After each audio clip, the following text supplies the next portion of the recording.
નવો જે ભારત ન્યાય સંહિતા કાયદો 2023 આવેલો છે એમાં હિટ એન્ડ રન કેસ જ્યાં ફેટલ એક્સિડન્ટ થાય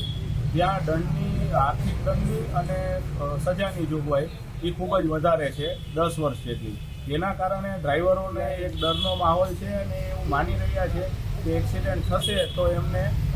આકરી સજાનો ભોગ બનવું પડશે. સરકાર સાથે અમારી વાતચીત અમારા એસોસિએશન લેવલે એમને પત્ર મારફતે જાણ કરી દીધી છે કે આની અંદર વિચારણા થવી જોઈએ અને ડ્રાઈવરોને શિક્ષિત કરવા માટે કાયદાની શું જોગવાઈઓ છે એના માટે 5 તારીખે